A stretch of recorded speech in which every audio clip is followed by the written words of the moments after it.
다리미의 눈 수술비 8억을 구하는 게 이 드라마의 주 소재인 듯한데요. 오늘은 과연 앞으로 이 돈이 어디서 나서 다리미가 눈을 뜨게 될지 예상해 보려 합니다. 다리미 패밀리는 청렴 세탁소 다리미네 가족들의 이야기인데요.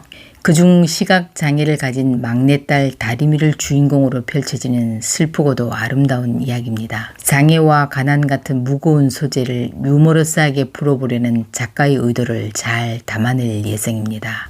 구독과 좋아요를 눌러주시면 그 따뜻한 마음이 여러분을 부자로 이끌어 줄 겁니다. 현재 다리미는 병원에서 점점 시력이 나빠지고 있다는 진단을 받았습니다. 의사로부터 망막이 더 악화되기 전에 아이 미러클기라는 주사를 맞으면 시력을 회복할 수 있다는 이야기를 듣지만 이 수술 경비가 8억 원이나 든다는 충격적인 말을 듣고 다리미는 포기하겠다고 말하고 돌아서 나옵니다. 집 사정이 뻔한데 엄마한테 말해봐야 마음만 아플 것 같아 말도 못하고 혼자 대출도 알아보며 소가리만 하고 있는 상태인데요. 그러던 중 세탁소에서 일하는 차태웅이 건네준 복권을 긁으면서 신락 같은 희망을 가져봅니다. 봉희는 최근 들어 다리미가 좋아하는 오이 반찬을 다 떨어뜨리며 먹는 걸 보고 시력이 더 안 좋아진 것 같아 병원에 물어보러 갑니다. 그런데 의사로부터 수술하면 시력을 회복할 수 있는데 그 경비가 8억이 든다는 말을 듣게 되고 그 사실을 다리미가 알고 있었다는 말에 마음이 찢어집니다. 그래서 얘가 8억 대출을 알아보고 복권을 긁으면서 8억을 외쳤구나. 이런 걸 알면서 엄마가 걱정할까봐 말도 못했구나. 얼마나 이 치료를 받고 싶을까. 절박했을까. 봉희의 가슴이 무너집니다. 정말 집도 팔고 세탁소를 팔아서라도 딸의 눈을 뜨게 하고 싶을 겁니다. 앞으로 이 드라마는 다리미의 눈 수술비 8억과 관련된 돈 이야기가 주요 소재인 것 같은데요. 아마 마지막엔 수술을 받고 눈을 뜨며 해피엔딩으로 끝나겠죠. 현재 가난한 다리미에게 절박하게 필요한 8억을 어떻게 구하느냐 하는 이야기를 제 마음 가는 대로 추측해보자면 첫 번째로 다리미가 바라는 대로 복권에 당첨되는 일이 있을 수 있습니다.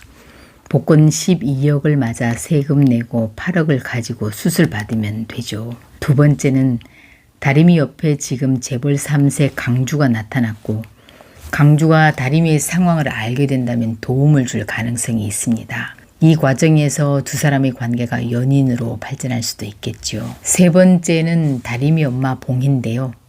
지난 회 봉희는 백지연의 집에 세탁물을 배달하러 갔다가 돈가방에 현금을 잔뜩 넣고 나가는 지연을 태워주게 됩니다. 택시를 잡지 못한 백지연은 봉희에게 돈을 2배로 줄 테니 태워달라고 부탁하는데요. 이 돈가방이 봉희의 손에 들어올 가능성도 있어 보입니다. 네 번째는 봉희가 백지연의 남편 지승돈과의 과거 인연이 얽혀 있어 보이는데요. 대학 동기이자 예전에 사귄 사이일 수도 있는 그가 봉희의 딱한 사정을 듣고 도움을 줄 수 있을지도 모르겠습니다. 다섯 번째는 다리미에겐 가족이나 마찬가지인 알바생 차태웅이 돈을 빌려줄 수도 있습니다. 차태웅은 보육원에서 자라 다리미네 집 2층에 살며 세탁소 알바를 하지만 주식으로 돈을 많이 벌어 자신의 건물에서 월세를 받고 살고 있는 똑똑한 청년으로 나옵니다. 그래서 여동생처럼 여기는 다리미의 눈을 뜰 수 있도록 도움을 줄 수도 있을 듯 합니다. 마지막으로 제가 생각하는 가장 유력한 추측인데요. 지승돈의 운전기사 오민기는 사채업자였던 백지연의 아버지 백곰의 과거를 알고 있을 수 있습니다. 백곰이 과거 돈 많은 사채업자였다니 누군가 그가 돈이 많았다는 걸 알거나 원한을 샀을 가능성도 있는데요. 아무래도 이놈이 수상합니다. 누군가에게 밥하는 아줌마가 보안카드를 가지고 있으니 복사하면 된다고 이야기를 하는데요. 이놈이 백곰이 딸 지연에게 남긴 100억을 훔쳐갈 듯합니다. 그 후 백곰이 남긴 편지에 15년이 지난 후 쓰라는 메모를 보고 나머지 시간을 채우려고 산에 잠시 묻어두는데요. 하필 그 돈가방을 그만 아들 제사상에 쓸 고사리를 캐러 간 다리미 할머니 할아버지가 발견해 그 돈가방을 집으로 가져오는 게 아닐까 합니다. 그런데 혹시 돈을 가져와 쓴다고 해도 주말 드라마니까 후에 주인에게 갚아주겠죠. 다음 회에서는 강주가 다림이에게 연락을 시도하는 장면으로 시작됩니다. 8년 전 저장해둔 횡단보도라는 이름이 아직 남아있을지 궁금해하며 전화를 거는 강주. 그런데 뜻밖에도 전화벨이 울리자 다림이는 나쁜 놈 개새끼라며 노발대발하며 화를 내 강주는 당황하고 맙니다.